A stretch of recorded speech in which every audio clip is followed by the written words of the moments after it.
What's up, everybody? Sammy709 with another video. This time I'm gonna do my NFC predictions for this upcoming 2025 to 2026 NFL season. I already did my AFC predictions if you guys want to go check this out. And again, full disclaimer, I'm dead confident in my predictions. I thought this through and I just did not do random guesses. I'm full on confident with these predictions. Without further ado, let's begin.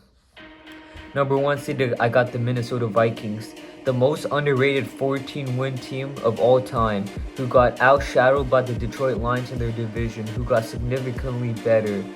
Letting Sam Darnold walk to sign more free agencies was extremely smart by the GM. Instead of paying him over $50 million, they bolstered their roster that has elite coaching on both sides of the ball with KOC and Flores.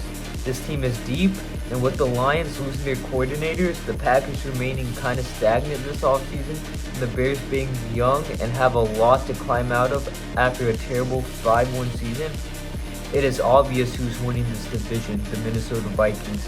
If KOC can turn around Darnold when he seemingly had a lost career, he can do the same thing with JJ McCarthy, who balled out in Michigan with the stacked supporting cast around him there. He had a whole year of getting used to the team, which technically is his second year, so now he has no excuses. The second seed, I got the Los Angeles Rams, another underrated team who has consistently proved that they can hang with the elite of the elite teams even on the road.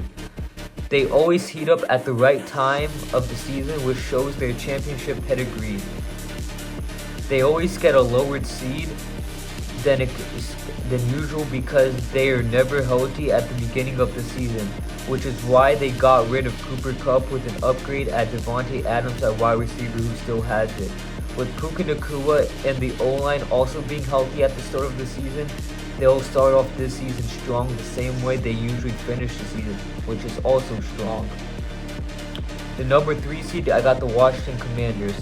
With a lot of cap space, they did several trade and free agency moves to improve their roster and to replace the players they lost, like Dante Fowler's collectively, at least. This will cause Jaden Daniels to take a leap year too, and Marshawn Lattimore will be their full season. They overachieved, and it's hard to expect them to improve their win total from 12 wins significantly, like 14 or 15 wins, which is why they won't change record-wise, unlike the Rams. Number 4 seed, I got the Atlanta Falcons. Coaching and talent level is dead even with the Tampa Bay Bucks, but they get the tiebreaker over them because the Falcons improved way more than the Bucks this offseason. They upgraded their defense, and Michael Penix Jr. upgrade over Kirk Cousins, which Penix will be their full season this time around. Other than drafting Emeka Egbuka in the wide receiver room for the Buccaneers, they remained extremely stagnant this offseason in a stronger NFC. The Falcons are improving from an 8-9 record, while the other teams with better records have improved also just as much with better talent, which is why I have them low as number 4. Number 5 seed, the non-division winners, I got the Detroit Lions. They had 15 wins with the best record in the NFL, with Aiden Hutchinson and damn near half their defense injured. Back-to-back 15 wins is slim to none in the NFL, like I said with the Chiefs, but they're extremely stacked on both sides of the ball. One of their great centers, Frank Ragnow, has retired, but they got a steal in the late rounds to replace him, with drafting their O-line losses to replace them. Dan Campbell has hired a good replacement for Ben Johnson as offensive coordinator, who's been with the team for a long time, to hold in that offensive coordinator role because of how amazing Ben Johnson was. Aaron Glenn, another brilliant coordinator, left, but it has proven that Dan Campbell is good at hiring coordinators, which is why they'll stay afloat with their talent level. Number 6 seed, I got the Philadelphia Eagles. They're the defending championship with one of the best rosters in the NFL, so it's weird putting them as low as number 6. They lost a couple of their key starters on defense while the Commanders got better and the Lions are getting healthy.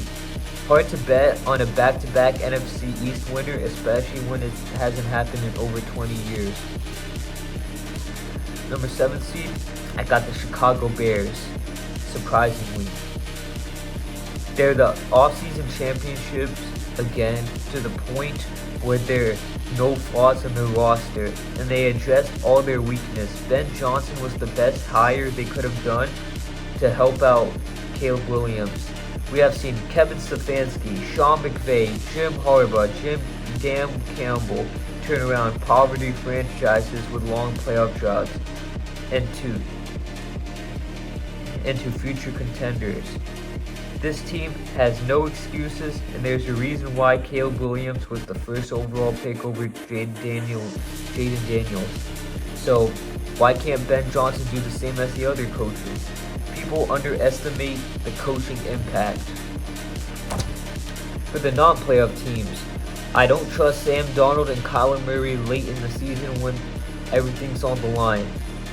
The 49ers lost a lot of players this last offseason, even though they will be healthy, which will keep them in contention. The Panthers and Giants improved, but still got ways to go on their rebuild and still got flaws on their roster. Packers, the same reason as the Bucks with their stagnancy. Saints, quarterback room, it's a mess like the Browns. The Cowboys, George Pickens was a good trade, but they still lost running back Rico, and Zach Martin, their great O-line, retired. They got Brian Schottenheimer as head coach, is kind of questionable. That George Pickens trade is the only reason why I even considered them into contention, and that was kind of a desperation move. Other teams in the NFC has improved more than the Cowboys, so that's why I don't have them in the playoffs. If you reach this far, I appreciate you guys taking the time of the day of clicking into this video. See y'all later.